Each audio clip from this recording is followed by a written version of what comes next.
It's 8:04 on the hump day from hell. Hump The day. day after I pulled an all-nighter. Anyway. What? No, I seriously, yeah. Literally, yeah. What happened? No, I was busy. I had a lot of stuff. To do. And you're still here. So Well, that means you yeah. have extra coffee in that cup. Like Actually, not extra. Well, a little less. I told my wife to sweeten it, and she didn't sweeten it enough. So. well, maybe she she knows what's best, you know. Yes, and you are sweet enough. That's exactly what she's telling you. You. You have That's them what for she last said. for words. I know, right? All he could say is you. A lyricist. Thank you. I have to start. There's a soca artist from Antigua, and I have to start calling you his name. Lyrics man. That's exactly what she's telling you this morning. So, wife, thank you for not giving him too much sweet, although he might need it. But I think the caffeine should work. Yeah. Yes. And as we talk about sweetness, it's, yesterday, the World Diabetes Day was yesterday, November 14th. Yep. And, it says that the Trinidad base, and this is Open News, 17 hours ago, it says diabetes remains a major concern in the Caribbean, a major health concern in the Caribbean. And it says the Trinidad-based Caribbean Public Health Agency yesterday, Tuesday, said that diabetes remains a major health concern in the Caribbean region, affecting millions of people and burdening healthcare systems. In a statement to observe World Diabetes Day, the CARPHA said the Caribbean has one of the highest prevalence rates of diabetes in the world, with individuals unknowingly living with the condition. This is a quote from CARPHA. It says, factors such as genetics, lifestyle, and limited access to healthcare have contributed to this alarming rise. End of quote. Noting that in 2019, the World Health Organization noted that 1.5 million lives were lost to diabetes globally. Oh, that's a lot. CARPHA said, alarmingly, several Caribbean countries reported the highest age standardized death rate to diabetes. It says this is the chief director, Dr. St. John, said, and I quote, the burden of diabetes is not limited to mortality. It is also a significant contributor to morbidity in the regional population. Complications from diabetes lead to heart attack, stroke, blindness, kidney failure, and lower limb amputation. This disease can adversely affect both the quality and length of your life and that of your family.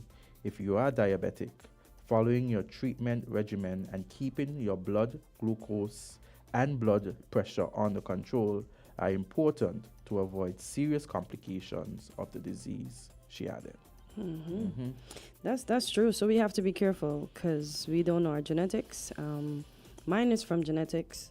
And as I got older, I kind of let my diet go haywire because one time I'm good, next time I'm bad. So I would like to think that's my two contributing factors to it. So I try my best to keep it under control. I do exercise. I do try my best to eat well. But as I said, when I crave the sugar, I have to find something else to eat that is not sugar. So, Jamster, we don't want you in that boat. It's not a good boat to be in. You have to make sure. I think I forgot to take my insulin, but I'll do that when I go home. So, yeah. You're diabetic? Yeah, I'm type 1.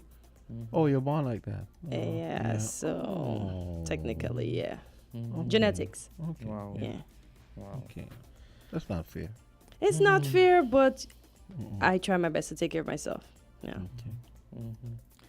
And we talked about the resignation of the Antigua's Airport Authority CEO.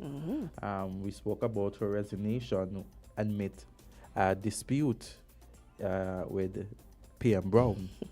And there is also news reaching us and indicating that the Antigua Prime Minister names new acting CEO and chairman of the Airport Authority. So you have the article, right? Yes, I sure do. Yes. And this is Prime Minister Gaston Brown has named Avery Henry as the acting chief executive officer of the Antigua and Barbuda Airport Authority, ABA, following the resignation of Uletta Francis from the post. Additionally, he appointed Roston Potter to serve as ABA's executive chairman. The Prime Minister said both appointments are with immediate effect. Francis resigned yesterday after 2 verbal clashes with Brown.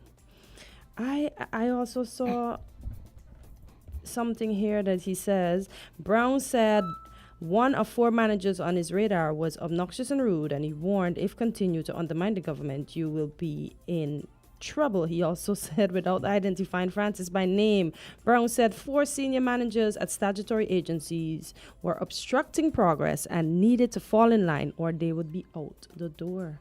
Wow. Gangston getting on like a dirt bike at the airport. Wow. Oh my Yes. gosh. What else is new? Boy, he's saying he's not afraid to Yes. take action against public servants who underperform and undermine his government to the detriment of citizens. And those were the important part of it that I had to pick out. I mean, do you expect anything else from a guy with a Hitler mustache? Don't let him find you, you know, it would be so funny if PM Brown and Jamster are in the same room. Oh boy, You know? the jabs. One day, maybe he can call him from Point, and him and Jamster can have a whole radio. Yeah. That's a good. We need to tell Vernon about that. But actually, he better not get on Vernon's wrong side. He's not gonna. I don't think he lose. Okay, good. So if he come over here, he lose to with a Jamster, I guess. Yes. So Oh, guys, boy. they've been having talks about, Saudi Arabia, and Saudi Arabia, and Saint Vincent and the Grenadines is to sign a multi-million-dollar aid agreement with that country. And so we have here, it says that the Prime Minister, Dr. Ralph Gonsalves, is leading a 10-member delegation to Saudi Arabia, with Kingston signing a number of agreements relating to school, health, housing, and other government infrastructure. So Gonzalez, who will join the Caribbean community colleagues at the first ever Saudi Arabia CARICOM summit, scheduled for Thursday, said that the event will focus on fostering investment and trade, particularly in critical sectors such as infrastructure, hospitality, energy, climate change, and environmental sustainability.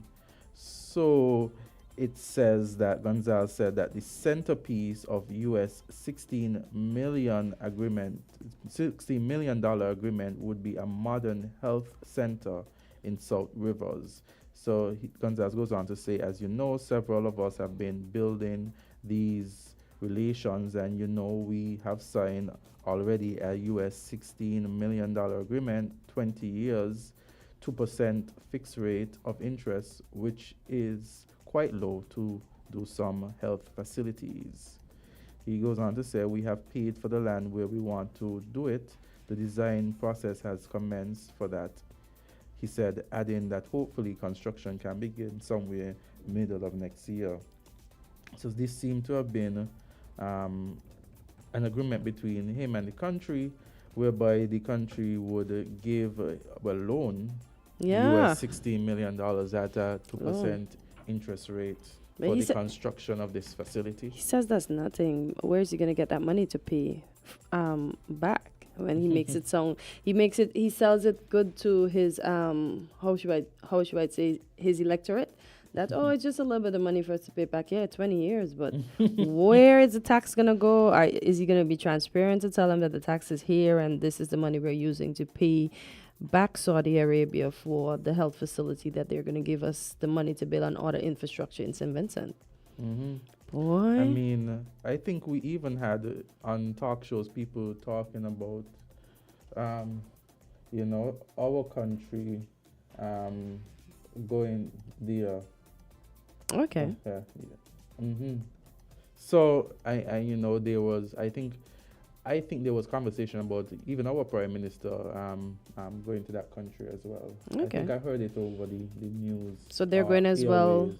to Ghana. Well, I funds don't to know build- what it okay. is. I haven't seen for me, I haven't seen an official, but I did Okay. hear on the radio airways some conversation about it, but Yeah. I haven't seen anything as yet.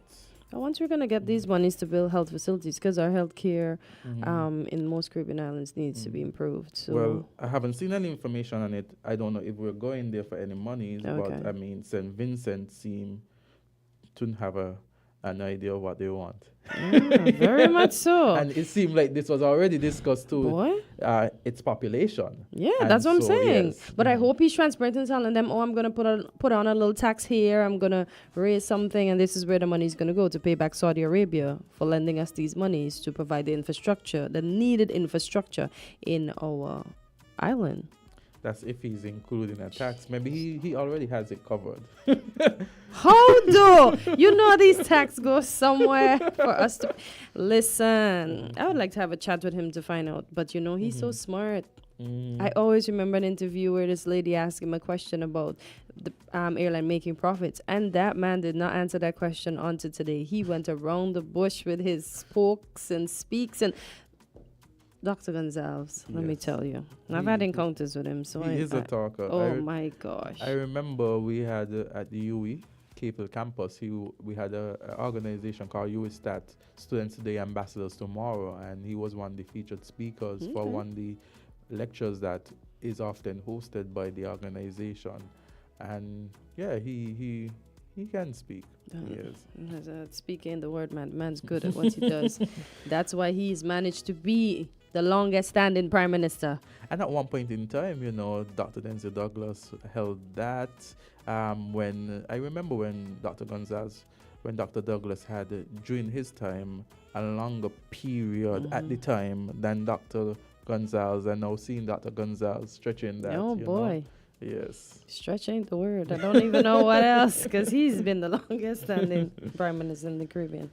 So we have here Guyana presents case in ICJ to block Venezuela's Esquibo referendum. So Guyana is presenting its case to the International Court of Justice, and it says Guyana has begun presenting its case to the International Court of Justice, ICJ, to block Venezuela's planned referendum on the disputed Esquibo, Guyana region. The Guyanese team, which is led by advisor on borders and agent in the case of Carl Greenwich, argued that the referendum is affront to the rule of international law. In his opening remarks, Greenwich said Guyana is committed to resolving the border dispute in a peaceful way. However, they believe Venezuela has other plans and the referendum is intended to usurp the court's authority.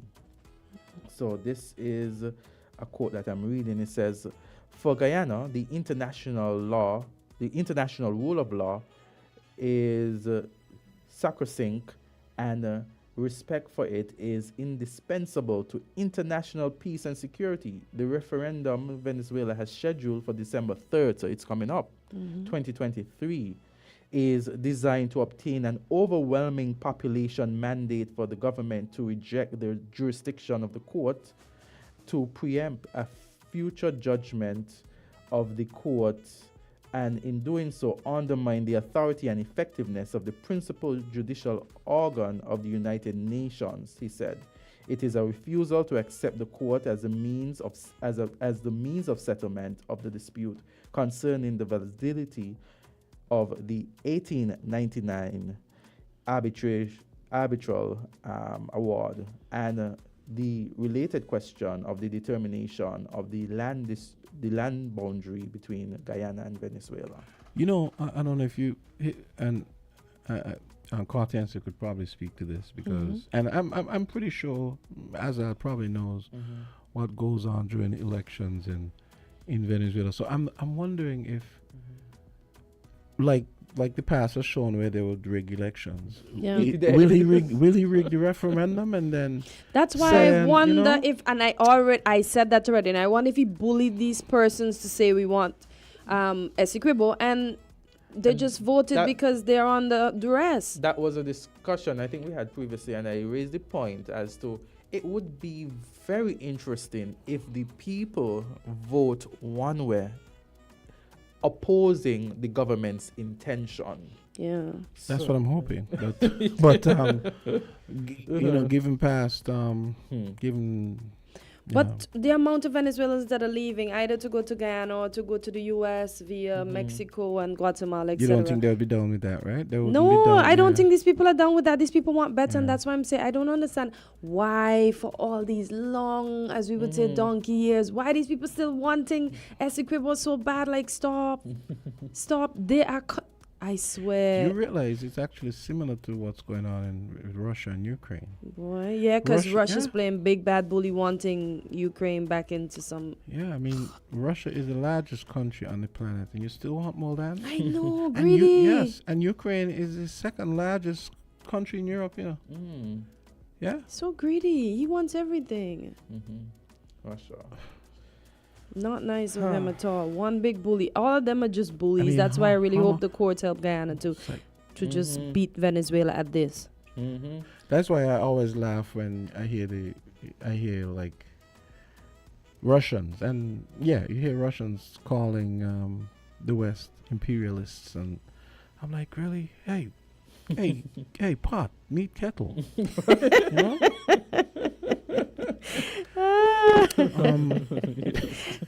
Someone on the line. I like that one. Somebody on the phone. Caller, go ahead. You are on Island T. Good morning. Yes, good morning. Yeah, I like it too. At the same time, I'm still trying to visualize a gangster and a jamster in the same room. You know? I know, right? The outcome is almost predictable. I'll shave his mustache forcibly.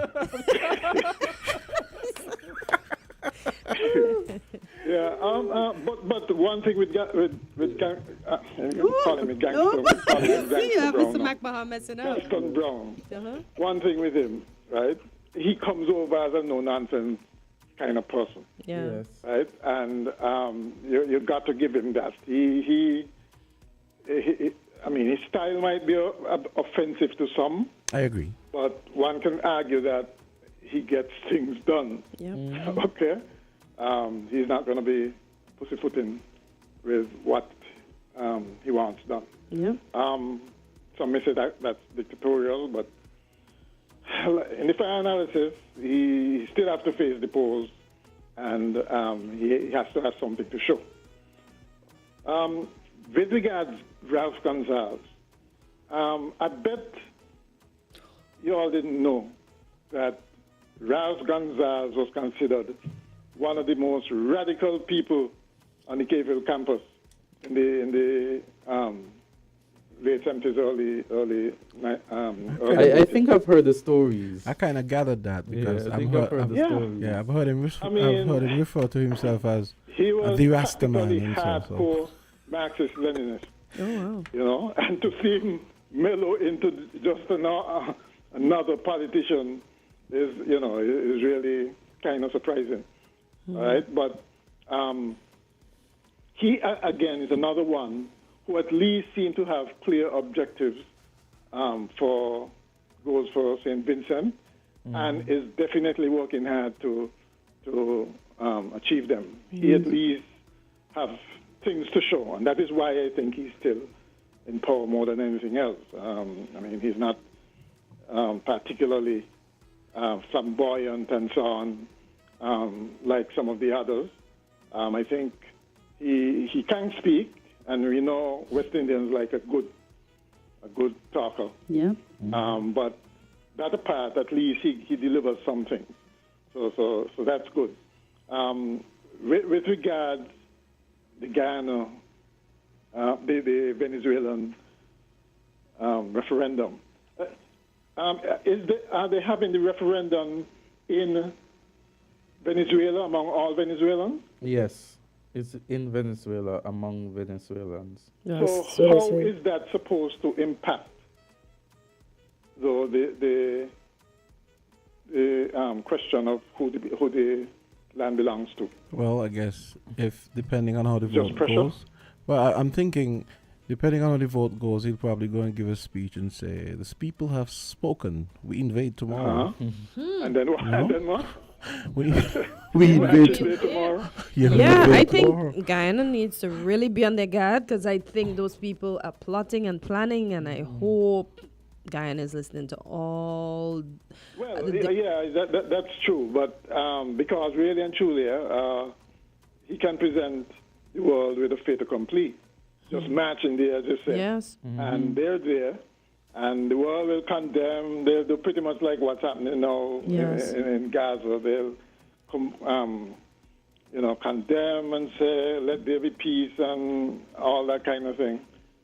But do nothing actively to stop it or reverse it.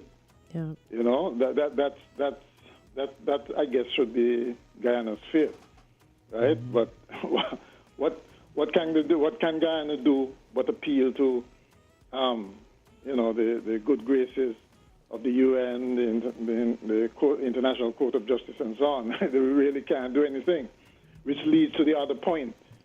If might is right, then all of us should sit up and take note and be fearful. Yep. Because next on the list probably might be Taiwan, Wales.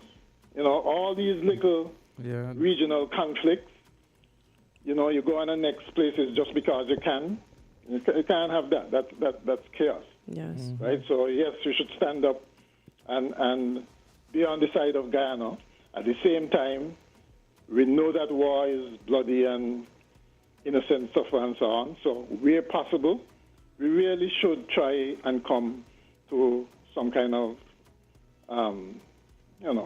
compromise or something with this impasse. And you mentioned, why would Venezuela want Essequibo still after all this time?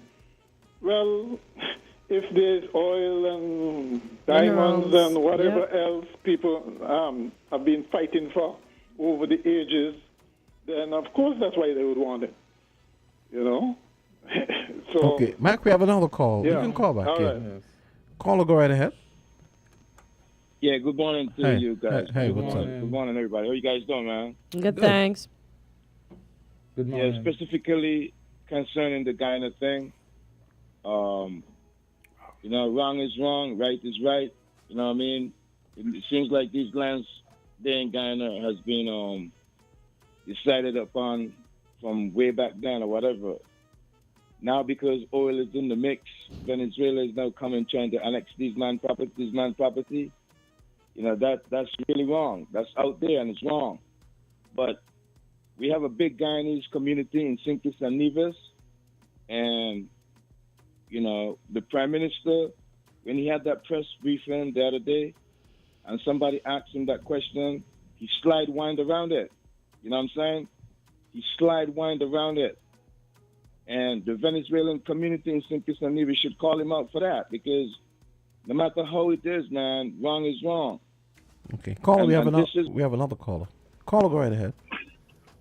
Hi, good morning. Oh, hi. To Good you all. morning. Hi. Morning. Morning. Peace to you. Okay, just calling in to give my share on the topic at hand with the Guyana situation.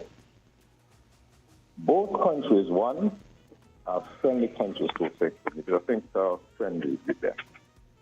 However, one is a part of a group which is Guyana, Harry Cup member, and two, Venezuela is a country that we have preferential pricing. But my thing is, I would hope the ambassador of Venezuela who is here could relay, because what I'm into now, as I remember, my name is Vincent Saudi, it's for peace from both sides. Peace will never come unless person will sit down and talk. That is one of the big issues we have right now.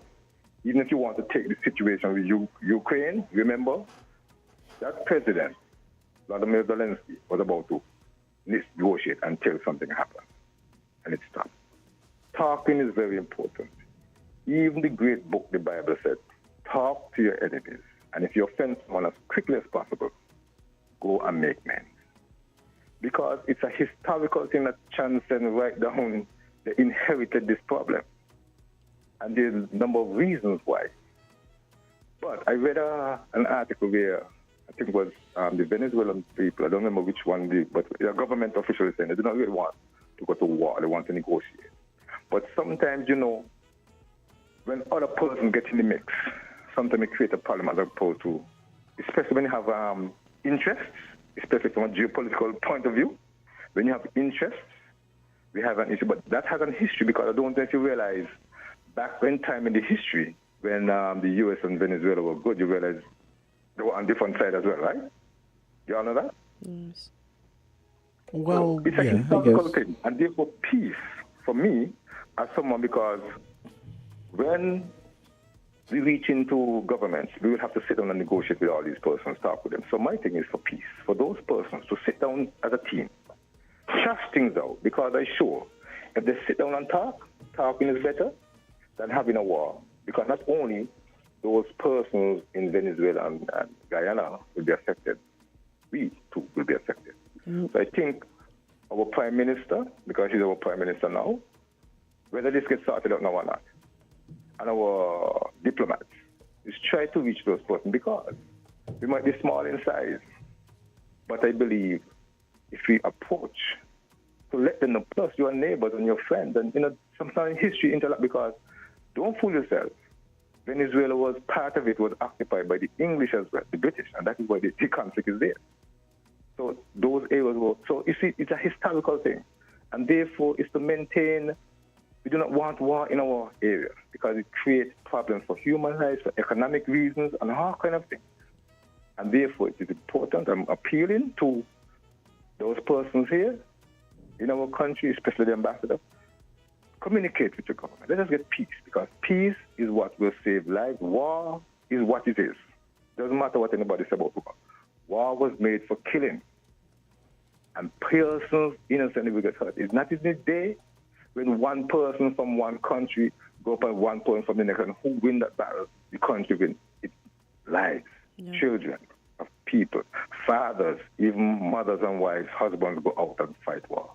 And therefore, we have not only loss of lives, but damage to property where millions of dollars will happen.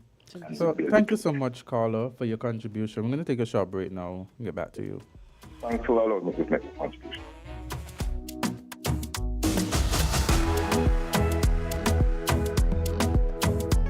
We're different.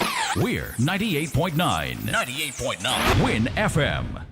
Get ready to witness the triumphant spirit of entrepreneurship, where entrepreneurs don't just survive, they thrive. In the spirit of building businesses, fueling innovation, we've joined forces with the ministry responsible for energy for the second time to bring you the Small Biz Trade Fair Showcase. It's an event that epitomizes the Global Entrepreneurship Week theme, Entrepreneurs Thrive Here. This sensational event will electrify Independence Square on November 17th from 9 a.m. to 5 p.m. But wait, there's more. The ministry with responsibility for energy will be on-site distributing energy-efficient LED bulbs while stocks last. The Small Biz Trade Fair Showcase, where innovation, creativity, and business excellence converge. Showcasing the essence of entrepreneurs thrive here. See you there.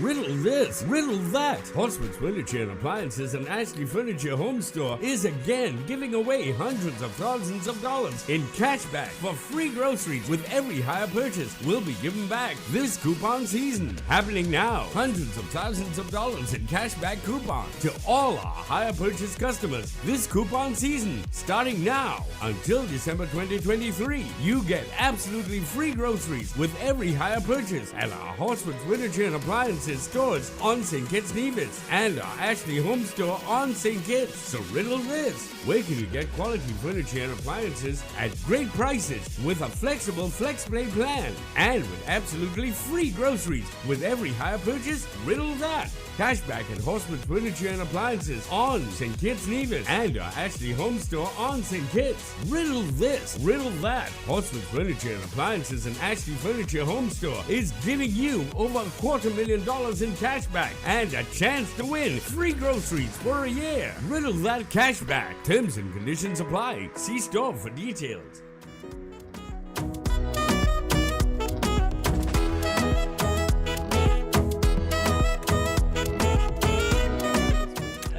It's 8:34. I just got a fogging schedule from NEMA, so I'm gonna share it with the general public. Hey guys, I want to tell you guys this before I went down to the Southeast Peninsula on Saturday, right? Mm-hmm. Yeah. And I swear the mosquitoes are as big as rats down there, and the mosquitoes are out in force. You know, normally they're supposed to come out at dusk. No, They came out quite early. at 4:00 they were like. Man, they were like Because really it's- early to work. It's you know? getting darker now, so maybe they came out earlier in hopes to catch some humans while they're out. Oh my God, Yeah. it was terrible. So the fogging schedule, this schedule is for November 13 to November 19. So let's see, today is the 15th. So today's schedule is Connery Dump. It says Connery Village and Keon at from 5 to 9 p.m. And tomorrow, Thursday, St. Peter's and Ponce Pasture, 5 to 9 p.m. Friday, November 17, Sandy Point and La Valley, 5 to 9 p.m. Saturday, November 18, Connery Dump again. Interesting. Connery Dump again, Connery Village and Keon. That's at 5 to 9 p.m. And Sunday, November 19, it's St. Peter's and Ponce Pasture from 5 to 9 p.m. Interesting that they're doing Connery twice in 1 week, yeah? Yeah, Connery has a lot of mosquitoes. Them boys Yeah, I vicious guess over the there. ponds and Yeah. I guess. Frigate Bay, I Yeah. find when it's coming over in the night, the mosquitoes usually was over closer to the southeast peninsula, Yeah. but now it's like They're it closer. coming up, Yeah. yeah. Yeah. Yeah, it's really, those mosquitoes not to play with. No, and there's the black and white ones and the ones that spread the Yeah. dengue and And so we have to be careful. Yeah. Those Yeah. are those bites. You think they have teeth? I was actually worried. About that on Saturday. Uh-huh. I was like, "Why? I just hope none of Yeah. these mosquitoes." So now we really got to wear our mosquito repellent. Yes. Yeah. So we were talking about Barbados yesterday. Yes. And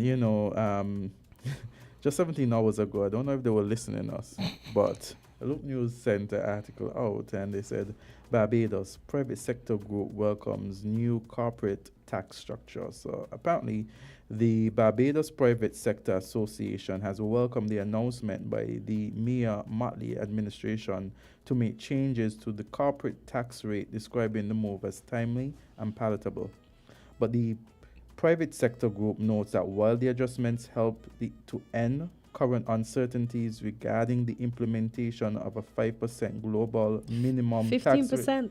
15%. 15% global minimum tax rate, there could be future uncertainties. So last week, Motley told Parliament of the new corporate tax rate of 9%, a top-up tax for some multinational enterprises, and a tax rate of 5.5% for small businesses that earn less than $2 million in annual income. So the changes take place on January 1st, 2024 to comply with the new international tax rules to take effect next year and will be payable on the portions of profit earned from January 1st, 2024.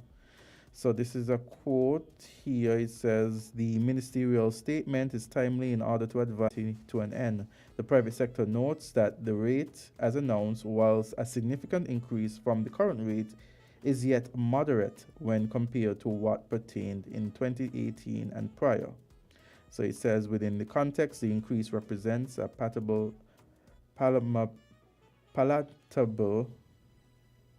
position given the requirement to comply with the Organization of Economic Cooperation and Development guidelines.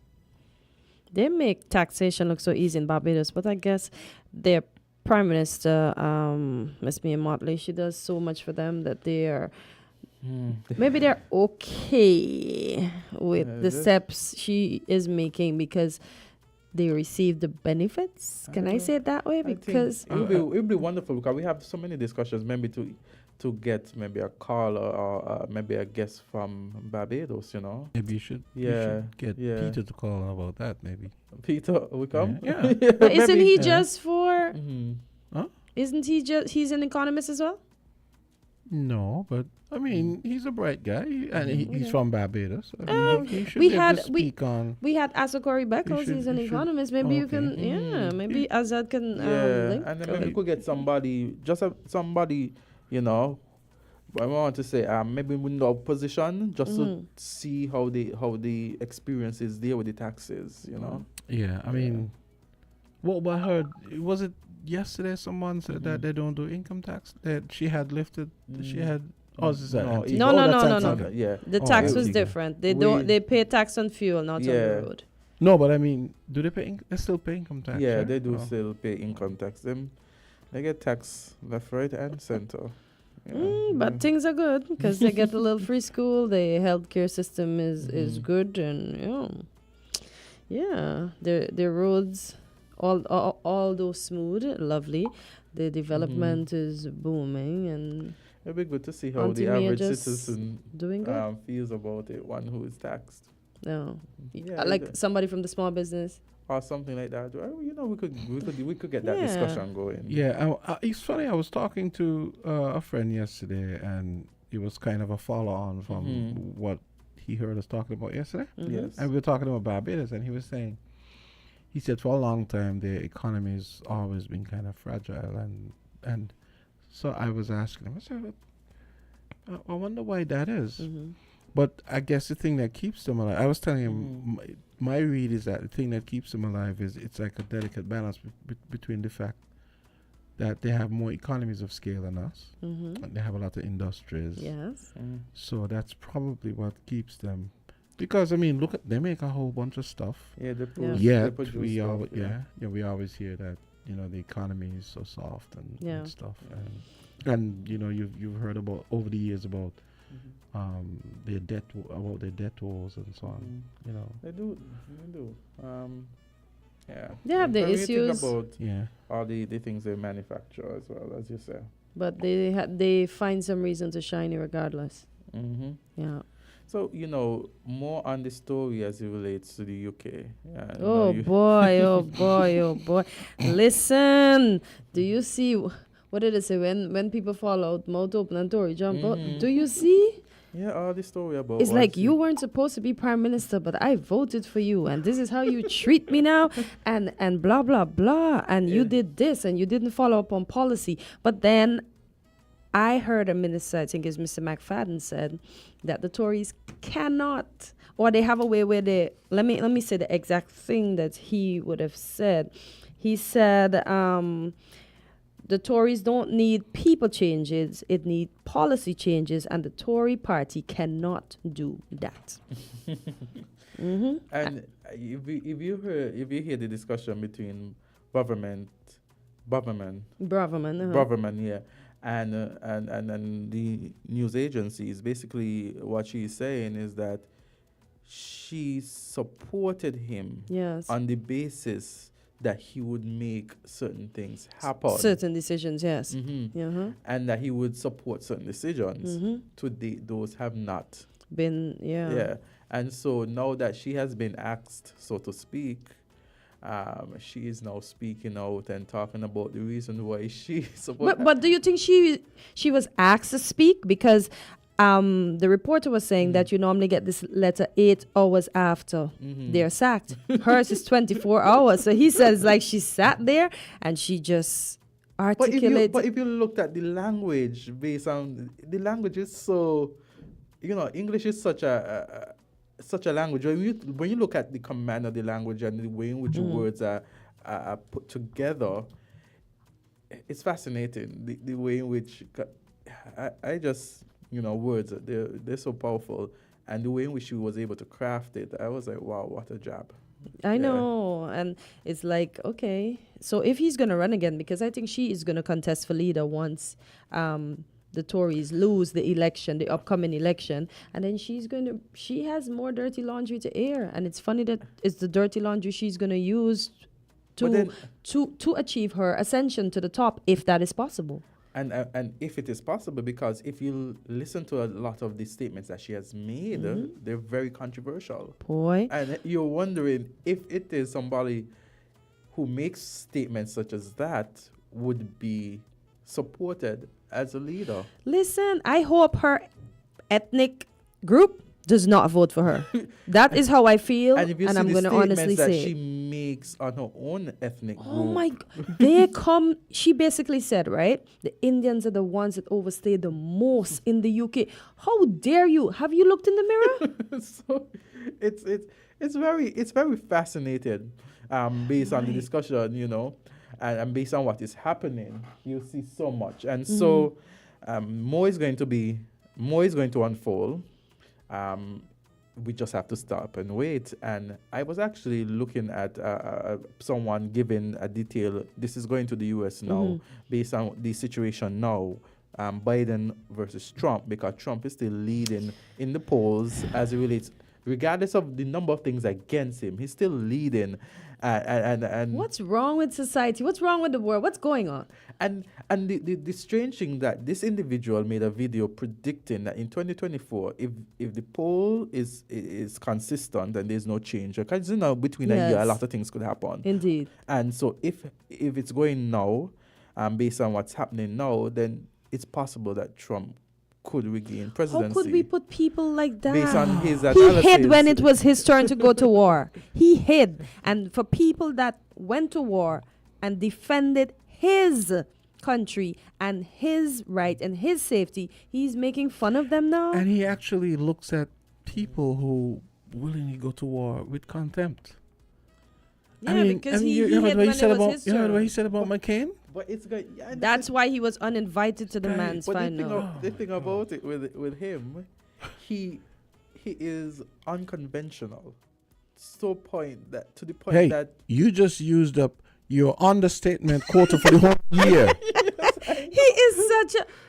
But what else can this man does? He berate men, he berate women, he berates everybody but himself. But the fact that he is still trending as the most likely choice for the Republicans. How can a party allow somebody like this to be the face of it? And the thing is, he's leading based on that the analysis. And if you go to various sources, persons are saying that he's still leading in the polls when they conduct the polls.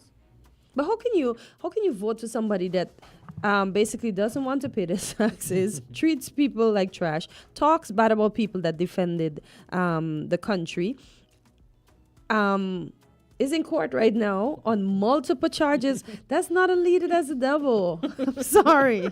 I do not understand. There's some persons who even they don't support his social policies and his rhetoric, say that, when it comes to the economy, and so he did a fair job. But we could have the discussion. We have a next segment. We have guests from the energy department, so we'll just speak with them. Wow.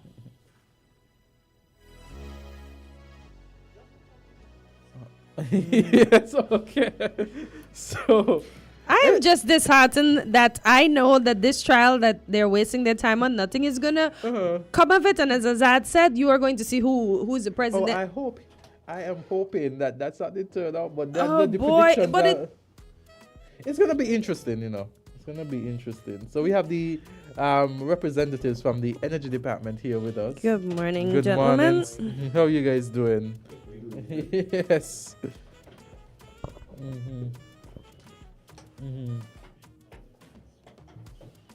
Yes. So we are going to. I am hearing that it's Energy Week, right? Month. Oh, Energy Month, yes. And so, because it's Energy Month, we have persons here from the Energy Department to discuss what are the plans, what is the department doing for the month. So, guys, Giving us zero bills, zero balance light bills. Ooh. That'd be the best Christmas gift ever because it's beginning to look a lot like Christmas, you know. Yes, it is. So tell us, what are the plans for the department over the month? Yes, good morning. My name is Inacio Frank. I'm from the Energy Unit, the Energy Officer. And this month is Energy Month, CARICOM Energy Month. And the theme for this month is accelerating innovation, driving electrification. So for the month, we've been doing some activities, and we have some ongoing activities coming up. We did a primary school quiz. We had preliminaries for a primary school quiz. And, you know, we had zones in both St. Kitts and Nevis. And we have our finals coming up next week. We went to the church. We went to Zion Moravian Church on the 5th of November. We've been doing radio shows. We did Skillet Power Top over the past couple of weeks. We have a fair, which we will discuss later this morning. We have an energy fair. We're collaborating with the Small Business Development Center in the Independence Square to have a fair on this Friday. And the last thing we're going to do this month is we're going to have an energy conference where we bring stakeholders from the energy industry in St. Kitts, and we're going to discuss on different matters concerning energy. Sound good? Sound good. Very good. Anything that you'd like to add to the discussion?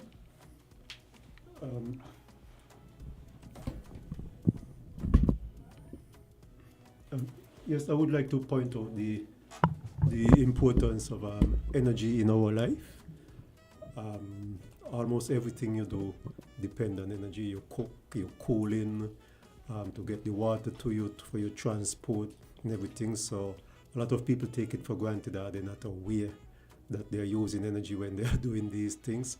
And if you could imagine life without access to this energy, how difficult it would be, how miserable it could be. Yeah. Precisely. So, yes. Indeed. Yeah, I missed two things. Yesterday, we actually went to the ECCB with the high schools in St. Kitts, and we did a tour of the facility, the solar plant that they have at ECCB, and the children look like they enjoy it. And then the last activity that we are actually having before the energy conference, we're going to have a glow walk in Nevis. So it's an LED glow walk. We're going to have those sticks and all those nice stuff. And we're going to be celebrating LEDs, which is a way that we can conserve energy as well. And we're going to have that in Nevis. So where in Nevis exactly? It's going to be on the Bayfront. I forgot the name of the road, but it's going to be on the Bayfront where they have all the flags and whatnot. I know what you speak of. I think most of us you come into Charleston, you see that area there. That is where we're going to have the glow walk. Okay. Well, most of us don't really go to Charleston anymore, you know. Wait. Yeah, we take the easier way. We take the 15-minute way, the water taxi. Yeah. So we end up in a Wally, basically. Yes. So how has the support been so far for these initiatives? Do you find that the general public comes out? Do you find that persons are involved from the public into the activities that you're having? Well, if you start with the church service, we had a fairly good turnout from the stakeholders within the energy industry to the church service. The school quiz, we had the preliminary round, and we had a number of schools. I can't even remember very the number. competitive. We had 4 zones, and there was at least 4 teams per zone.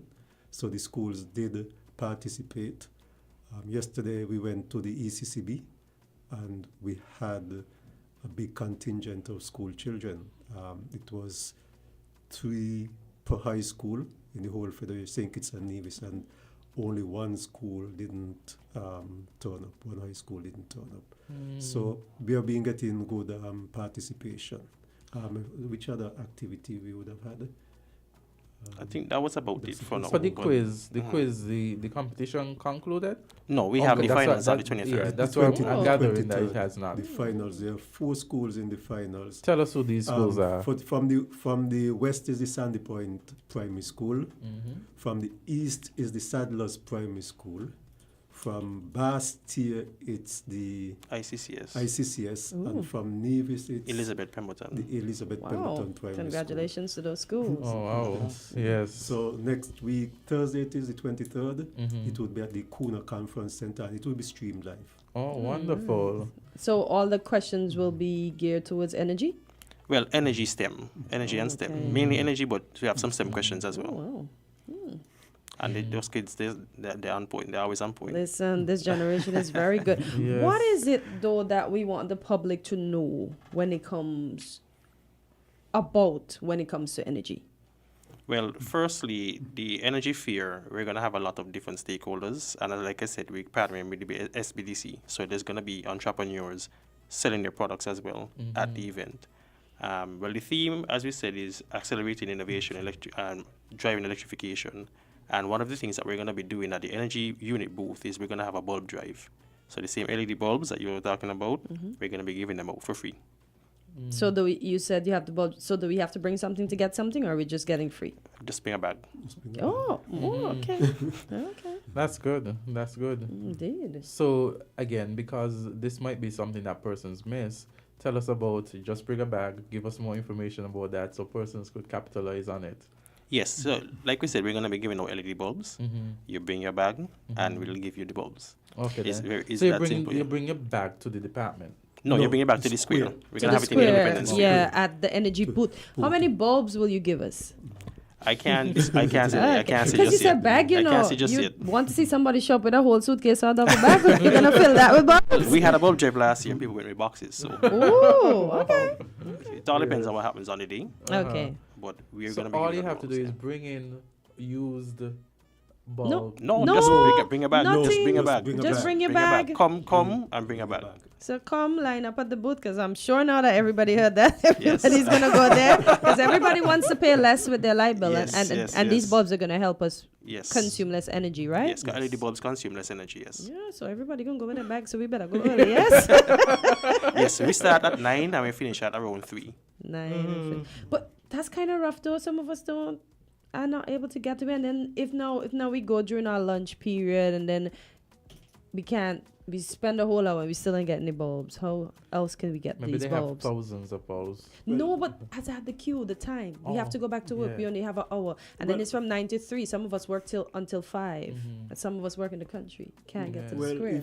if any leave back we give out at the ministry, upstairs the water services department. Okay. Okay. Okay, all right. Yes. Nice. So we have to save that date. Yes. Yes, you do. What I would like to do is to give you an idea of the persons or the companies that would be in the square displaying the services and the products. You have Skelec, the electricity company in St. Kitts. You will have Nevlec, which is the electricity company in Nevis. You will have the Solid Waste Management Corporation. They would also be there. You have the St. Kitts and Nevis Bureau of Standards, though that one of their responsibilities is to keep in Skelec honest. They are the ones who are responsible for testing the meters and make sure that they're accurate and that you get your correct bill. So they would be displaying the meter testing apparatus. You have New Generation Engineering, that's an electrical engineering firm here in St. Kitts. You may know the person, Nubi Anguyo. Is the owner of that his thing, yes. Coates will be there displaying the energy efficient products. There is a company by the name of Barclay Electrical Services, another electrical engineering company. They do solar panels and those type of things. There's Global Engineering Services that is out of Nevis. They also do solar design and installation. There's New Era SKN. It's a company that also do renewable energy, wind and solar. They're based up at Limekeel. There's a guy by the name of Malcolm Knight. He's also into renewable energy. Leclanche, that is a company that is looking. That's a Swiss company. The Swiss company, yes. They would be there with a booth, and they told me that they would have some raffles. Ooh. So what are they raffling? I don't know. Solar panels? I don't know. I don't want to put you guys on the spot, but Leclanche is here still. They're still here, but the project that they were supposed to do. It's under review. It's under review? Yes. Okay. The Ministry of Climate Action would be there. You know, climate and energy go together. There will be a booth from the United Nations. The United Nations is doing a lot of work in assisting us to make the transition to renewable energy. We will have our booth, as I said. The Ministry of Sustainable Development, our sister ministry, will also be represented there. So those are some of the companies that would be there. Sounds good. I like that. But I want to know, other than getting free bulbs, because I'm going to push the free bulbs, what other information will be available at your booth when we get there? So we're going to be doing some surveys because we want to know what the public knows about the energy industry in St. Kitts, and there's a CARICOM survey that is going around as well. Speaking of which, we actually had a conference. CARICOM had a conference in Jamaica, and it was focused mainly on a theme, which is driving electrification, which really focuses on electric mobility and electric vehicles. So that is something that we are going to be pushing in the upcoming year, and we're going to be having information on that at the booth as well. Okay. So those are some of the things to look forward to. You get information, you get bulbs. Free bulbs. You know what's there not to be there in the square. Exactly. Yeah. Plus SPDC is going to be there, so there's going to be a lot of diversity. And the Diabetes Association will be there doing blood Correct. tests. Oh, nice. Oh, wow. So health is incorporated to that? You guys adding everything to this thing. I like that. I like that because you need health to have energy. Yes. So true. So I want to say thank you so much to you guys coming in the studio today, informing us of the activities that you're having, and I want to say continue to do the good work that you're doing in terms of sharing and the information in terms of having activities such as this, helping back, giving back to the community. I know a lot of persons would be appreciative of the fact that they're gonna get some free bulbs. I know. Yes. We're already pushing the free bulbs. I could have had the picture in my mind already. Yeah, I know. Anything else you gentlemen have to add before we go? Just inviting everybody to come out to the square on Friday. Come to the booths and ask your question, become literate about energy, and then enjoy the others, the small business and the get your blood sugar tested. Indeed. And I look forward to the competitions to see who would come out on top. Yeah. Yes. I see Mr. Frank's face light up once you say that. They're very competitive. Wow. I could imagine. Nice. Yes. So thank you guys so much. We have our next segment, which is Farm Report. And so we're going to take a break.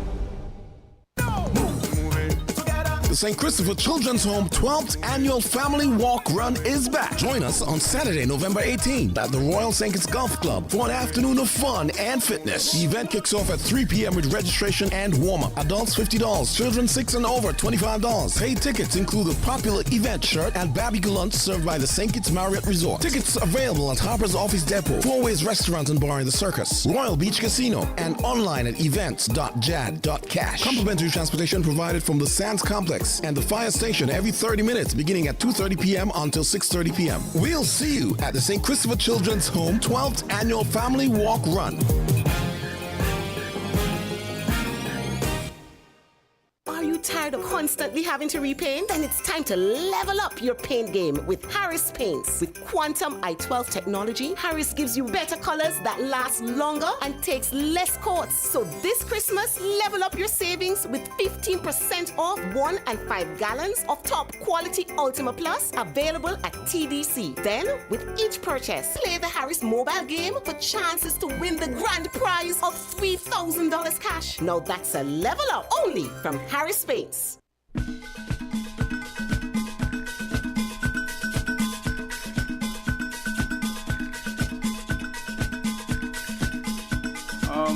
want 3 minutes after 9 o'clock, and it's time for Farm Report.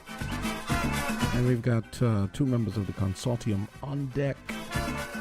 Good morning, guys. Yes, so we're here. That always when you're getting settled into the segment.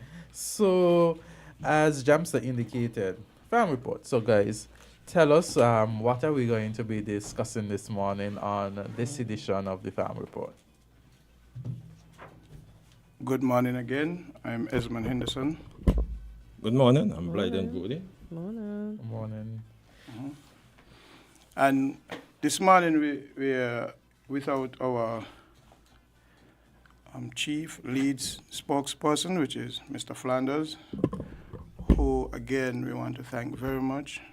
We think he has been doing a wonderful job on behalf of the farming community. One of the things you'll recognize that there are not very many spaces that you're going to hear the farmer's voice. And so Mr. Flanders, from the inception, has taken the responsibility, whether we like it or not, whether it suits us or not, to be a mediator between the farming community and the Department of Agriculture. And we're so proud of him and thank him very much for that. Yeah. So this morning we were part of the Nevis delegate who went over to see what was happening over there. And, as Flanders said last week, we were quite impressed with what we saw. And I think Booty would give us some update as we go along. But for me, one of the things that caught my attention while we were there was the fact that every farm that we visited was irrigated. And historically, and I think most of us know that Nevis has always had less water than St. Kitts.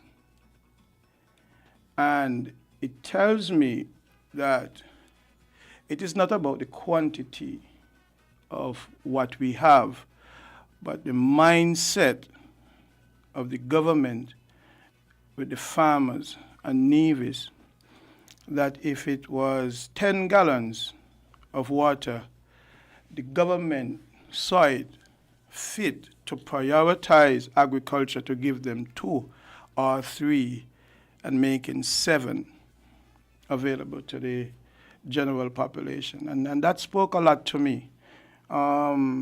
Quickly, I sat in a meeting last night at the Department of Agriculture. And one of the things that was made clear by farmers, and I think the ministry as well, is that the water department is saying that there's not enough water. And so we look at the contrast. In Nevis, even though they have always had less water, water is made available to farming. And when we look at the water department, it is now turning down application for farmers, citing that there is no water for farming. The agenda that is to be carried out, the 25 by 25 agenda, if you subtract water from that agenda, that equal mass failure. And so if that's the case, and I am appealing again to the government and the water department on a whole, and quickly I'll just say, I've been around agriculture for about 2.5 decades. Water has always been the cry, and the same excuses has been brought forth, even when we had surplus water. During that time, I have seen Bowman Park, the horse race track, came and seen and developed its own well. Kittishan Hill, some many years after, came and developed its own well with millions of gallons of water. So I'm saying we have to go back to the negotiating table and we have to find solution to our water problem if we are going to be able to carry out our task effectively. And on that note, I'll kind of pause there. But Nevis showed that to me. If we are serious, we have to find some way of sharing the resources. Some people can't be denied, and some people have, whether it's for domestic purposes or farming purposes. And so again, as we said to the community, that we want to not only come and say what our problems are, we want to start to look at them in real ways to fix them. And this morning I want to ask Biden to share with us from his perspective, given the Navy's experience, and then he'll go into what we believe are critical elements of the building out of the farming system. Okay. So once we came back from the trip, we had an opportunity to do a quite small debrief with the farmers who were there.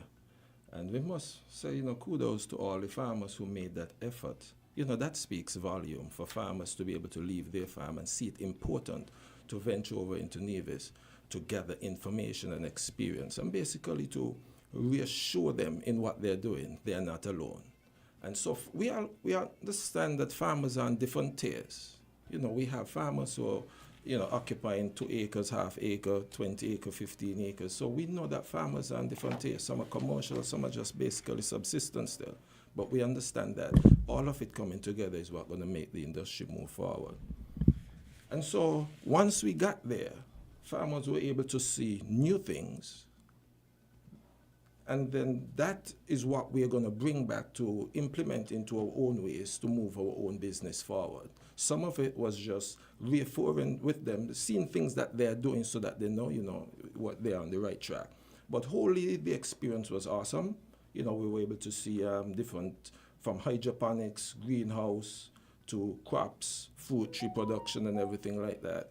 And so I think a lot of the farmers who came back, they were quite excited. And I know that the energy is going to be taken back to the farm. So we are seeing that bustle, in the community already. And within our farmers consortium. I mean, looking at the videos, there seem like a lot of happy faces as it relates to the farmers and the interaction with the ministry there in Nevis. Yes, that too must be commended. Right. We had a bus basically for us to take us around to all the farms and everywhere that we needed to go. So we were welcome, and it was awesome. Why wasn't this collaboration sooner amongst the Federation, though? Well, what we are doing is very new. Okay. And I would have said before that, we expect, to have a little hiccup here and there because, if you look back in the history of farmers, you have never had an opportunity or see farmers coming together and asking for a better movement. Okay. Right. The Farmers Consortium is not asking you for individual things. What we are asking is for a build out of the whole ministry because there is no circle that you can sit in and you're not going to hear that. We understand that the ministry, the department, agriculture need assistance. There is nothing there to sustain it. And what we have seen over the years is that there is an effort in just simply throwing a few things here and there. So giving some farmers some drip lines, some plastic, some seeds, but that cannot sustain it because what we are asking for is a complete build out of the infrastructure so that anybody can become a farmer and find a niche and be productive. Farmers want to be independent, and so people want to be able to apply their trade, not waiting for somebody to, basically show them a lifeline. Okay. So you said you basically say they want a build up. So what are you saying? You basically want to be given an infrastructure and then you start your farming. Right. So, for example, we know that there are external forces. We know that. What we are saying is that let us move away from the notion that you're telling us that there are external forces, that is preventing us from moving forward. For example, we know that, the powers to be, has a hand in what the governments in the developing countries can do and should do. We are saying, let us sit together as the practitioners and as the ministry, and let us formulate a way that we can manipulate this system and how we can, move around it so that we can continue to apply our trade. Just saying that the powers to be is influencing our decision. We are saying, okay, we understand that. But that is not going to cut it. moving forward. Let us sit down and figure out how we can, work together to mitigate all these issues. As been mentioned earlier, that farmers want to farm, but they're applying for water, but they're not getting water. In that case, how can the farmer get water since the water department isn't willing to give them that water assistance? I have always said, and I would stand by my word, that water is not the problem. The management of the resource is what is the problem. There are a number of wells around St. Kitts that the water department would say to you that it's not producing enough water to make it economical to connect to a village. But that water can supply 2-3 farms. Or more. Right. And then there are water that they consider to be blackish water that is not for domestic consumption. That as well can be added used, to the farming. So what we are saying is that it's not the resource problem, but it is the management, and it is the hunger to do it. It's there, it can be done, but there's no appetite to get it done. Do you gentlemen think that you place enough fire under their butts daily so that they can take you as serious? Because the excitement that Troy had last week when he was in here talking about the trip, and then to see that you guys are back talking about the trip again, what is it that is needed to be done to get them to take this thing seriously if we are to be supplying our food ourselves? We see what happens when the containers can't come. What do we need to do? Right. So I don't know if it's because the responsibility and the task is so mammoth. Persons are basically trying to figure out where to start. And so that's why we are saying the farmer's voice is so important. Let's sit down and we would be able to navigate with you through the web, through the complete maze, and for us to help you, because we know that it's going to take time. What we are asking for is not something that, it's not 100 meters, it's not something that's going to be achieved tomorrow. Right. Right? You're here working today because you're going to get, it's a job. Yes. There's a need for that. Yes. What happens in the farming community, most time a farmer is planting a pepper tree, hoping more so that somebody's going to purchase that pepper from him. Yes. What we're saying, we want a ministry, a sector that is market driven. Yeah. So when you wake up in the morning, you know exactly where you're going to work. Yeah, and I heard that last week. When I plant a pepper plant, yes, a farmer should know that that pepper plant, the produce from that pepper is going to go into that supermarket. In that way, he's more energized to make sure that that pepper becomes what it's supposed to be, because there's a demand for it. But as it is right now, we are planting and then hoping that something happens. Yeah, because Troy mentioned last week that when the farmers reap their produce, they take it to the marketing department, and what is not sold is sent to the processing plant. Right. And so these are the things that we are asking to build out. Then you hear the conversation about consistency, but how do you define consistency? Because consistency is always sold to the public as the farmer inability to produce, which is very incorrect. You can go to the supermarket and purchase an apple, a pear, a pineapple. The apples are produced all year round? I don't think so. No. I don't think so. Which crop is produced all year round? So they just preserve that apple and storage. Send it Storage. And that is what we are saying. Give us the infrastructure so that we can apply our trade. If there is proper infrastructure, it means then that we can harvest, and that is in storage. And if there is a lull or in the season when it cannot be produced, it's there. Then it's there. It's just been removed from the storage. No, we're not saying that this would take us through 12 months of the year, but it would close the gap of the lull that we have. Yes. And as we get better, we expect that this gap would close even more. And this is not something new. If we go back in biblical time, that was done for 7 years. There was Joseph storage. told them to store up, indeed. Right. So we're not asking for nothing new, and these are the kind of things that we're asking for. So if we're going to really build out this thing, as a tomato producer, what's it going to take you? We know that so often seeds are out, fertilizer are out. What we are saying is that let us have our resources so that I'm as a tomato producer can have enough seeds in storage, the fertilizer and all that is necessary to produce that crop for the entire year. So if the boat don't come with the fertilizer, it's there already. That is not going to have any impact on my production of tomato. Right. And we apply that throughout for all the crops. We have some calls coming in. 19 minutes after 9 o'clock. Farm report. If you guys are ready to take a call, just let me know. No. Not yet. Okay. No. problem. What I want you to do for us, Blyden, from an educational standpoint, for those young farmers who have not yet joined the consortium, what we want to do is to give them an idea of what that infrastructure look like from field to harvest. What are some of the steps that we would take if you want to go into commercial practices? What are some of the steps you must take to be able to compete in a global sense? Right. So as I was saying, first there must be the storage.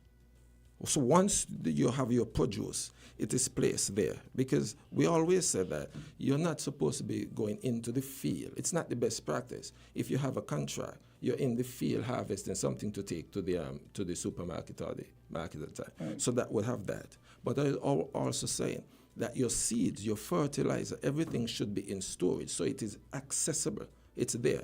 So in the event that the TDC is out or the department is out, you have that at your disposal. So you're essentially saying then that if I want to start a farm, what are the things that I need and how much of that I need to take me through a particular Well, that in itself going to be determined by what crop you are planting.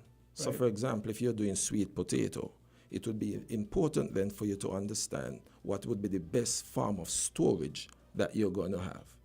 Then what the market going to absorb, and how often then should you be planting a new cycle of sweet potato.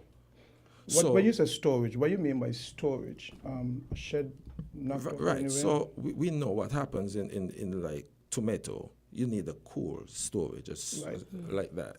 Sweet pepper, cucumber, these things need something just to, reduce the temperature of them and keep them slow, retard the ripening process. With sweet potato and the ground provision, you just need a cool room.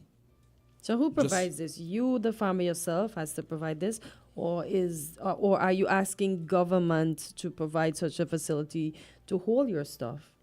Well, the reason why Blyden is tasked with sharing what that looks like, because he himself, as a farmer, has done that for himself. Okay. So we're not supposing that every farmer could do it right away, but we are saying if you want to be able to compete, if you want to be able to be consistent, these are some of the things that you must do in order, because as he's saying, you can't, the supermarket sends out an order and your produce is in the mountain and you give a guarantee that yes, I have X amount of tomatoes. And it's when you reach into the mountain, some wild animal, some birds has already took the tomatoes before you get there. What do you say to the supermarket? You have already made a commitment that you're going to bring back this. And so this is what we're saying. When you make a commitment to the supermarket or to the store, it is because the product is already harvested, clean, and is ready to be delivered. Okay. And so you need that infrastructure to support that concept. Right. Okay. So that's one of the things that you... Right. So Okay. from build out, you need a steady supply of inputs. That's your seed, your fertilizer. You need that seeds, fertilizer, access to land prep. Quality seeds as well, and Right. seeds that can, be productive during the different phases of the year. Because there's sometimes even tomato, they're a few months in the year when the tomato is not going to produce. Yeah. Right. They're just not going to flower. So we need the varieties that would be able to do that through these down periods. Okay. So you need that, and then you need your different chemical to treat them, and then your storage. Right. And packaging all this so that you have a complete line, so that from the time you put the seed in the ground, it is supported right up to the point when it is taken to the So vendor. who prepares the ground for the new farmer that's coming in? Right. So there is the private tractor operators, and then there's the government. Oh, okay. But what happened is, because there's such a great demand right now, what happened is that the cycle, normally once you do the first harrowing, you allow 2 weeks and then you do a second harrowing. But because the work is so much now, you find that the rotation of the tractors is always late coming back to you to get that done. Right. Wow. So. Right. And so it's late already, and then when 1 or 2 of the tractor implement is down, that even compound it. And so then what happens is that when you miss your planting season or your planting period, that, it's exponential. You just throw your whole season off. So, Esmond, I'm going to go to you. How do you alleviate the fears of a new farmer that is coming in, hearing some of these setbacks? Do you think they will want to farm still? Well, farmers are a type of a different breed resilient. of people. I think we're the most resilient people around. When you look at what we're going through every year, and still is out there plying our trade. Okay. I'm just to say, if you were to come to your office for a week, and every time you come in here, your desk is ransacked, your papers all around, what kind of psychological effect that's going to have on you? Oh, boy. I ain't going to say it, So but yeah, And there's no cost to that. It's for you to just pick back up your papers and put them back in the filing cabinet. But when you have your farm, and then you go out there and then the pigs and monkey destroy that. That's a cost. Yeah. You have to pick back up your pieces, and that there's a cost to that. So just think about the cycle. And people would come in and they would say, okay, see, there's some seeds or there's another plastic. But there is nobody ever put a cost to the psychological effect. Wow. Part of it. That's never part of the conversation. It's just like, there's some more seeds there. But is that something that you gentlemen should have, or the consortium should have expressed, that we don't feel you empathize with us, you don't understand? Well, we're kind of past expressing things now. What we are doing is, as he's saying, we're trying to, we have started our own programs. We're trying to build out, especially for the new farmers that you're talking about. What we want them to meet is what he's talking about. It's a complete system that enable them to farm on a different level to the one that we met. Right? And so you're not supposed to start tilling your ground unless you understand what the market look like. And so once you understand what the market look like, then your seeds are purchased accordingly. And after you would have purchased your seeds, your fertilizer accordingly, your inputs accordingly. So there's no need for you to have, if your contract or your suppliers want to buy 10 watermelon from you, and you have 10, and you're supposed to buy 10 seeds, it doesn't make sense to buy one and then go back to buy another one, because you know you need 10. And so that's what we're saying. Buy all 10, buy all the inputs to match the 10. And so once you start producing, the only thing that would stop you from producing is the weather. Is the weather or Mother Nature or pests or anything like that. And that's the mature way of operating. And we're saying we want our young farmers to capitalize and to do things that way. Right. So we just want to move away from the haphazard kind of Bromian motion, kind of just bouncing around, things like that. Right. Yeah, and to have that clear cut. One of the things, though, we're going to need to be able to do some of the carry out some of the tasks that we're talking about is a level of autonomy, because the evolving of the system. For example, we spoke about the water wells. Even though I am saying in my lifetime, a well has never been allocated or dedicated to farming specifically. No. But in my same lifetime, I've seen 2 companies came, and maybe more, but these 2 specific companies, Bowman Park and Kitishan Hill, which is side by side. Yeah. You have a huge farming basin in the Whitegate area that would benefit immensely from a well. Now, if the government is not able to give us a well because of the cost or the constraints with finances, why not offer us the opportunity to do one for ourselves? Because that's an option as well. And if the water is there, as the president was explaining, Mishak was explaining something to me. He said they brought in a company, and the guy had a rod. I think it's to test water, to see where water is in the soil. And there's a well in the Whitegate area, a government well, and Kitishan Hill needs to erect a well there as well. The guy go about 30 feet away from a well that was previously dug, and throw the rod and the soil and say water is here. And that's a guy who came from the Netherlands who might have been paid maybe $2 million to come to say to our government that right where you dug a well 40 feet away, there's another well right here. And they dug the well there and water was there. I'm saying why the time has come when the government have to look at granting some autonomy to the farming community. We know you're not able to carry out everything that you're saying. You're promising more than what you can deliver. We're aware of that. You have constraints.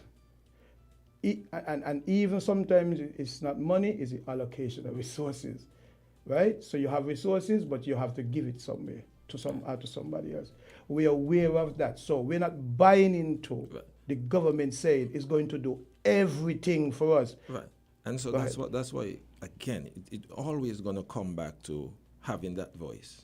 Because then once you're speaking with us and we have that dialogue, that kind of communication, then we can tell you what is the priority.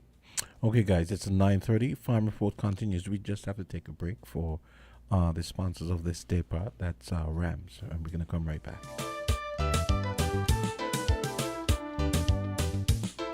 WINN is 98.9. 98.9 is Win FM. Hey kids, drink healthy. Reduce sugar chubby with the same great taste. Lots of magic fruity flavors, drink the more healthy way. It tastes so yummy, chubby, chubby. 25% less sugar chubby. Be active, be healthy, drink lots of chubby. Kicking football, playing cricket, having fun in the sun. It's chubby. Reduced sugar chubby keeps you cool and refreshed. It tastes so yummy, chubby, chubby. 25% less sugar chubby. Jumping rope, running races, have fun. It tastes so yummy, chubby. Drink the more healthy way.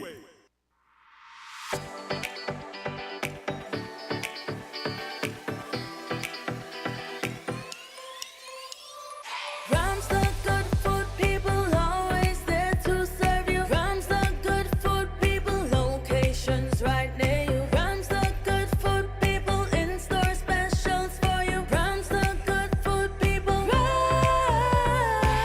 When you need better service, Rams is always here.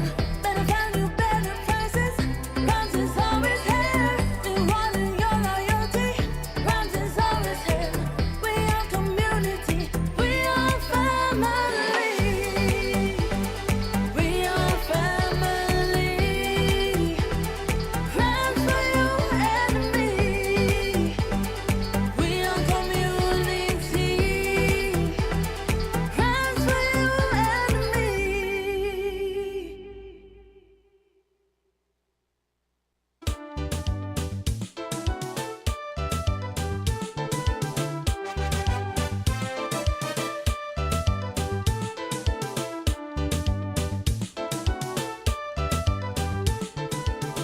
9:32 and Farm Report continues. I think the farmers, they'll tell me when they're ready to take the calls, but we are back. Go They're ahead, ready? guys. Yeah. Oh, you guys are ready. Okay. So, callers, the phone lines are open. We were getting some calls earlier, but they weren't ready. So, they'll be taking your calls now. Okay, here we go. We have our first call. Farm Report, go right ahead. Good morning, Jamster. Good morning, guys, and Hey, good what's morning to your guests. Morning. Question to the guys on the panel. You mentioned fertilizer, and I think you mentioned seeds, quality seeds. My question is, what can you tell me about the fertilizer that we are getting, and also the seeds? Are these seeds that we are talking about are reproductive seeds? By that I mean, can we collect these seeds from whatever we plant, like for instance sweet pepper tomatoes, and sun dry them and plant them, and they produce tomatoes and pepper again? Thank you. Those are my two questions. That can be done, but not to sustain a particular market. To sun dry seeds, and that's not even the best practice to sun dry. It's best to air dry the seeds. But once you have done that, they're not treated, and so then what happens is that they're very prone to different types of diseases and stuff like that. And so what we are saying is that let us have the necessary fertilizer. If you look at the fertilizer, you see 15, 15, 15 plus 5. That's the percentage of nitrogen, potassium, and phosphorus. And that varies depending on the crop that you want to treat it with. So sometimes you would see 5, 10, 25, because the phosphorus and the potassium is higher, because the crop need a greater amount of phosphorus and potassium. For example, the root tubers, carrots, and onions. Well, what we have now with but what I'm saying, what we have now, to the caller, with the fertilizer program that we have, is guesswork, because there need to be a soil test done before applying any type of fertilizer to your soil, and so what we are saying, what we are hoping to do shortly is using as an experiment. Is to collect. We are going to.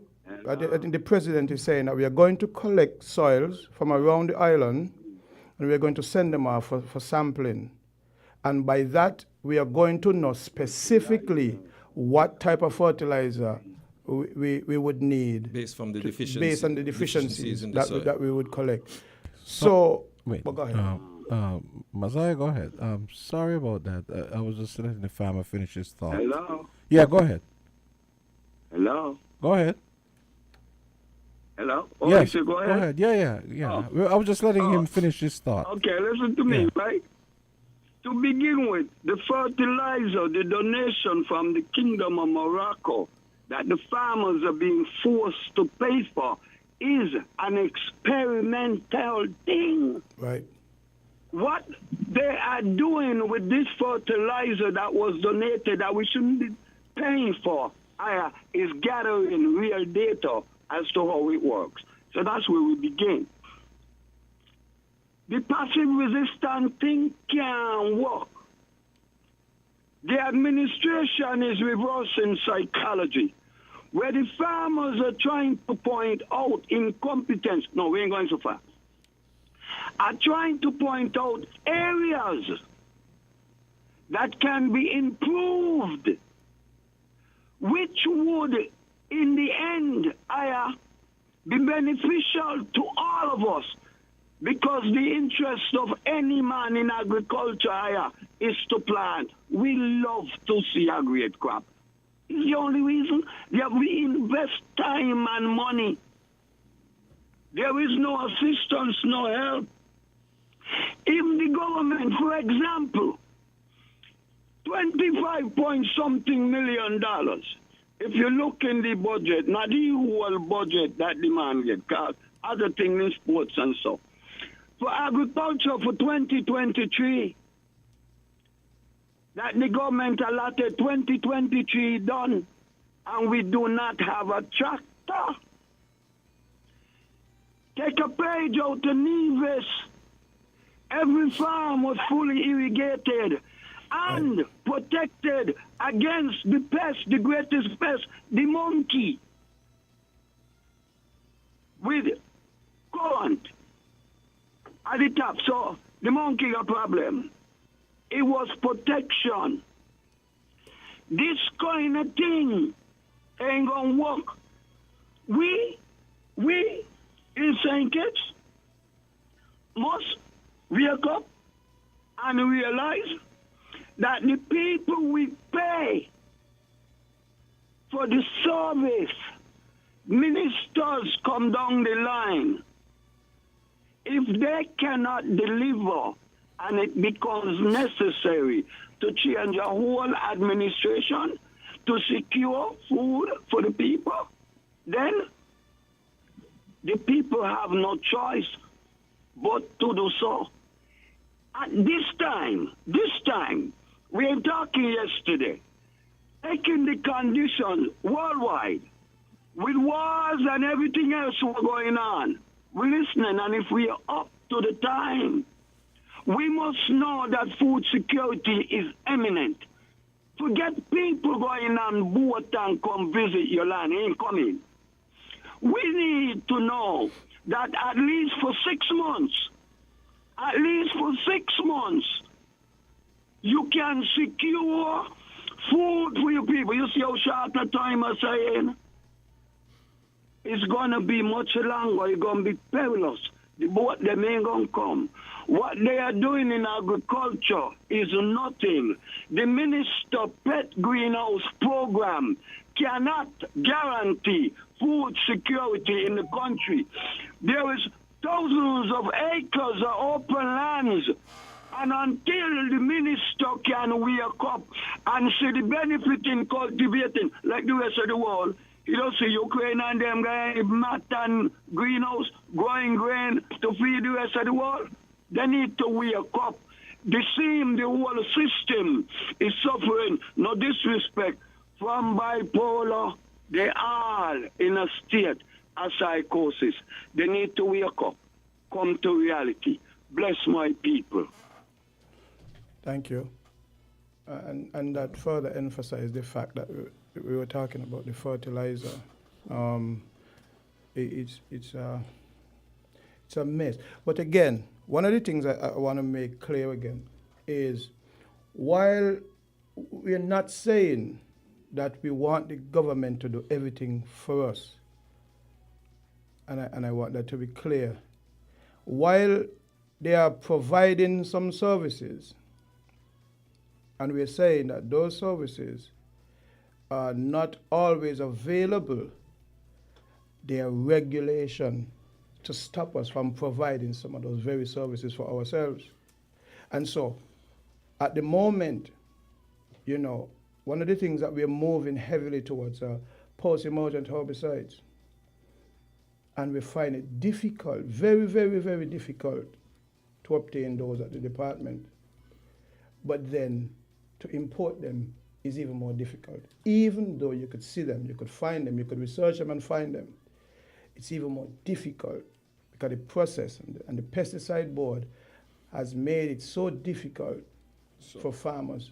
So basically, there is no clear line. There's no that is clear what we are saying. Let us speak. Let us have this conversation so that we would be in a better position now. We'll know what you can do and then what we would be able to do. Right. We have a call. Farm report. Go right ahead. 9:41. Yes, good morning. Good morning. Good morning to the farmers. Good morning to the Good morning. host and the hamster. Listening to one of the farmers speaking towards water. How come private entities get our underground resources and we are prevented from getting that same said underground supply of water? For example, 11th of September, the drilling rig over at Cairn dug a well, find water. From then until now, that drilling rig have not yet dug one well for farming. Right. Look at it, over 2 months. The drilling rig over there sitting down, and it's being paid by we, the people of this country, including farmers. They're speaking is not a high and mighty thing about farming, but they are not serious. It's one of the most major importance of farming, water and land and labor, which is farmers. These key things go together like a separate in a set, a subset to make this whole thing happen, and it's not happening. Here, Horse Chaka Water, the own well, Petition Hill. What we getting back from these 20 entities? What? Our land was sold without our consent, and that's the next matter that's going to reach in the courthouse, and some person's going to have to pay. Goodbye. Yes, and again, I wanted just to piggyback on what the previous caller would have said when he spoke about food security. Because a few years ago, when we had an opportunity to sit with the then PS, Bishop Collins, the question was asked, because a lot of emphasis is always placed on tomato, sweet pepper, lettuce, and these crops. And so the question was asked, if tomato, lettuce, and cucumber, if after a long day's work you can come home to that as a meal. And so if we really want to have that serious conversation about food security, we must be looking at the staple crops. The yam, the tanya, the blueberry, the dasheen, the sweet potato, the green fig, the plantain, and a breadfruit program. Right. So once we are not speaking to these things, we are speaking to cash, not to food security. Right.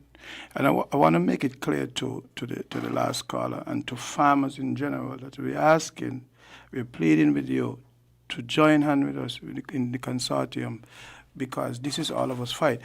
The thing that is notable, the last caller, the two entities that got water,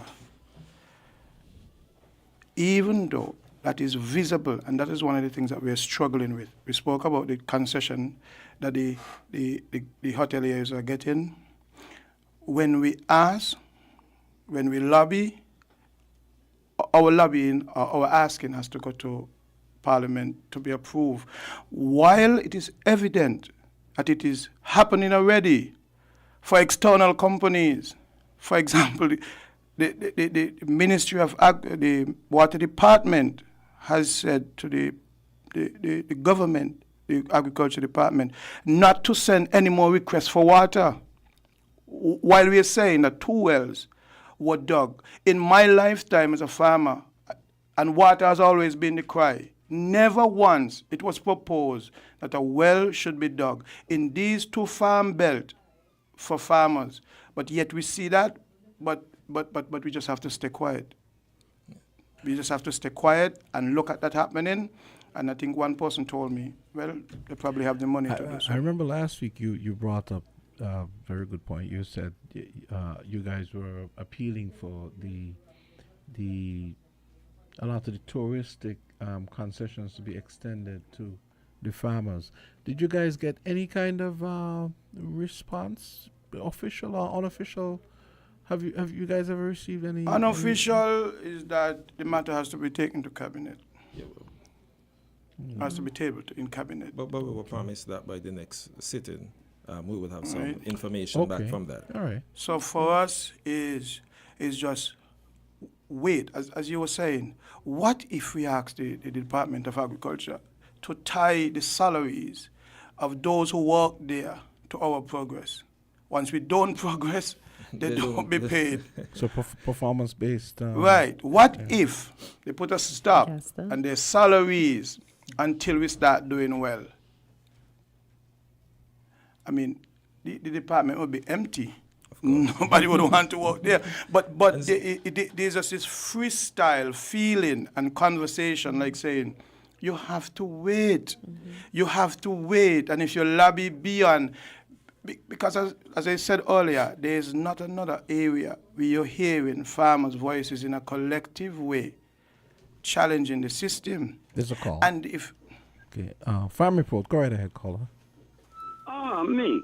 I know you see when you talk about food security, I'm going to tell you, I harvesting, you hear me? From 11 breadfruit tree that I plant.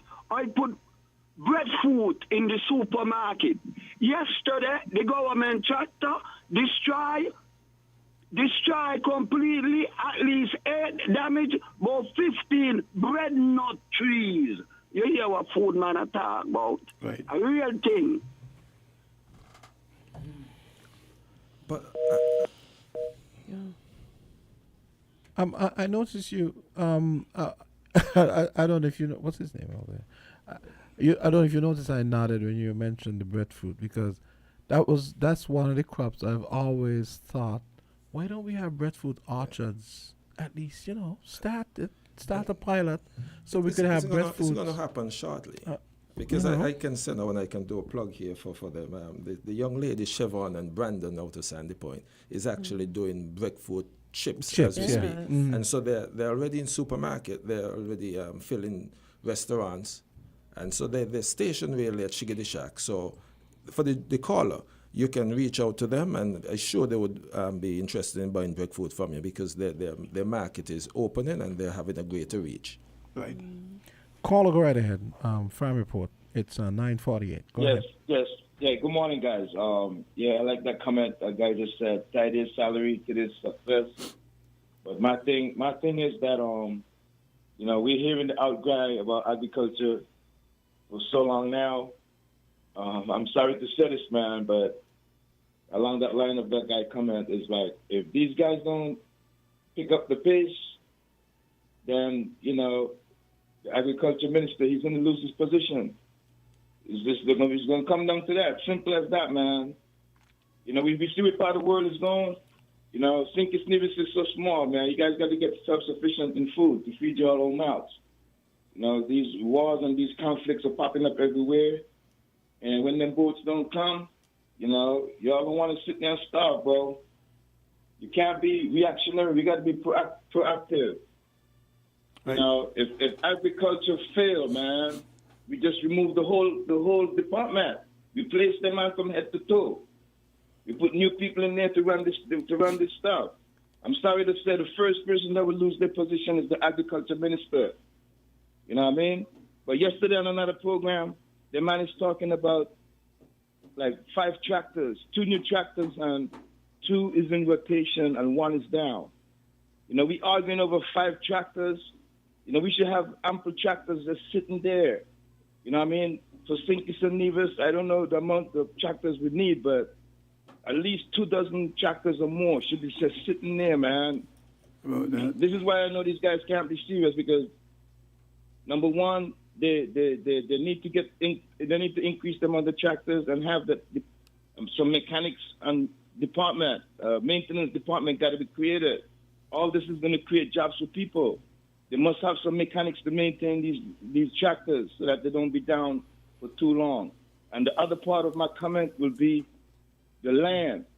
You know what I mean? How serious can these guys be when they're not going in parliament and they're not passing no regulations to preserve the land for agriculture? And these guys got to pick it up and get themselves organized and get on board. The government is not even trying to preserve the land. The land is just dwindling away. That's my comments for today, man. You guys keep up the good work. Okay, great. Another question I had. So let's say you're bringing your own fertilizer. Do you have to pay duty on that? No. Oh, okay. No. Well, that's good. Okay. I was wondering. But in some cases, though, it is not as easy as just bringing it in for yourself. But you see, this is what we are trying to avoid, the cut and paste pieces of conversation. Because what if you go and you invest all this into your seeds and your fertilizer and all of that? You have a nice crop, but the market and the storage is not there to facilitate that. Then what happens? And so the conversation cannot be the cut and paste thing. It must be that holistic approach to it. Yeah. So once you invest from that point, you know what your return's going to be at the other end. So storage is not just about the finished produce, no, it must, the stuff the that storage gets you complements what you're going to do at the beginning. Yes, I get you. So from the shade house right down to your storage into market, that's what is so important. Because you cannot invest your hundreds of thousands of dollars over there, but then you end up with a crop that there's no storage, and you're forced to get that into the market within that week when it's going to be when it's going to perish. Caller, Farm Report, go right ahead. Jamster, and good morning to our great farmers there on the program. Now, my little input this morning, I always say that when the sugar industry be closed, I always say that farming was supposed to be one of our big priority. Whether it's ground farming, livestock farming, or whatever, that was supposed to be our priority going forward. I do not believe we're supposed to have these discussions where they got all these sugar cane and this land, this land just went down just like that. And farming so backward in this country still. I can't believe that Nevis They don't have this soil where we got down here. They have the water system where we got down here. And me we so suppose it in the farming and doing whatever, putting in whatever. But as you all say, I believe the farmers come together. I believe these government assistance, I believe farmers will get the thing right. But you see, most of we criticians, we don't want to be together. Even less of farming and gong farming. But now you don't can't get a sweet potato to eat. And back in the 90s, I had sweet potato plant going to come with them truck, sweet potato, distributing them to different people. Some going to send one to Dominica, some going to send Vince when he send me in boat come. You understand? I believe that if the government was very serious about farming, we would not in this discussion now. All right then, good program. Continue to pursue your part. Even to the sweet potato aspect,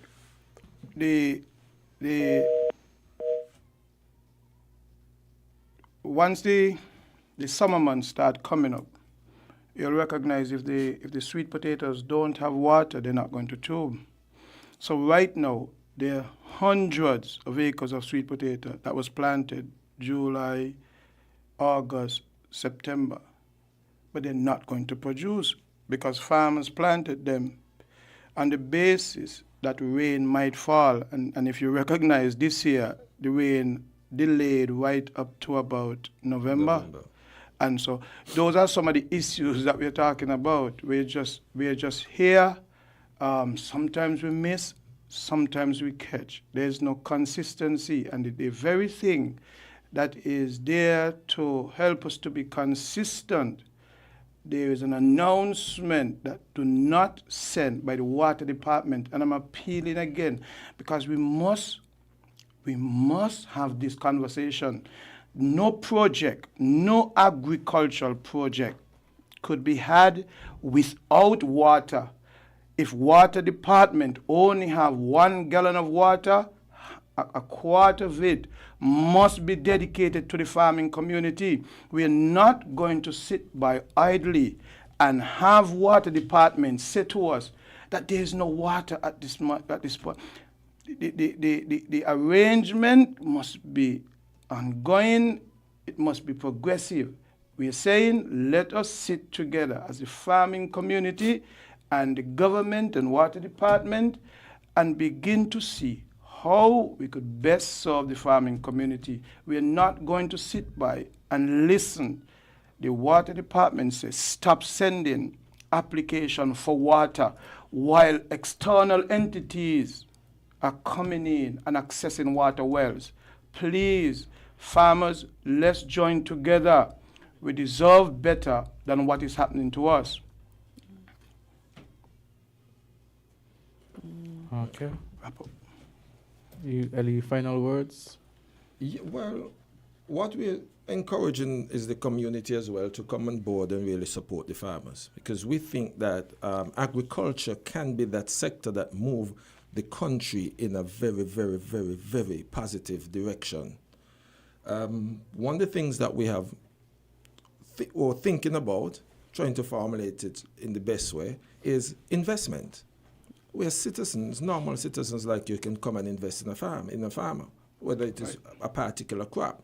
Because some of the farmers not going to have the disposable income and cash to buy all the implements to build up that crop for a year. But what if you were to come and say, okay, you need $50 to grow cucumber for the next 3 weeks or for the next 2 rotations, and you know that after 6 weeks you're going to be getting back, let's say, 10% on your investment. That's something that you can work with your farmer. And so we can work together to build out the agriculture sector. So we have because let's look at it. What are the investment opportunities that we have in St. Kitts? And so we can start looking at how we as individuals can invest in our farmers and build out this sector so that everybody's benefiting from it. And if everybody have a greater stake in it, then it means then that everybody will have a greater interest in it. Because if you were to invest your $300 into a farm, you're gonna visit the farm to make sure he's doing what he needs to do. Right. So Yeah, The accountability. farmer also going to have that support from the investors, which is the ordinary people. And so this is a concept that we are also trying to sell. Right. Oh, nice. A good one Okay, too. so with that, I don't think we could say anything else more to that. I want to thank you guys for coming here today, this morning. Very interesting discussion. Kortensia, you want to say anything to them? I want to know though, before they go, the well that's at Beaumont Park, is Beaumont Park still in operation? No. Can the farmers not get the water from that well? But they've asked. They've asked. Oh, you've asked. They've Okay. asked, but like the caller say, it's not. I'm telling you, and because I've lived through so many different administration and PSs and director and ministers, is almost when you hear the conversation, you know right away if it's serious or not. Okay. Right. So. Okay. Thank you so much, guys. Yeah. I think we had a very good edition of Island Tea this morning. Yeah. I want to encourage you, listeners, viewers, to stick and stay. We have tomorrow's episode. Yeah. Same time, same place. Don't miss it. Once it's God's will. Okay, you guys have a great day. We have Thank Sugar you. Fix. Yes, we have Sugar Fix coming up next. Of course, join us next week for another edition of Farm Report. 10 o'clock.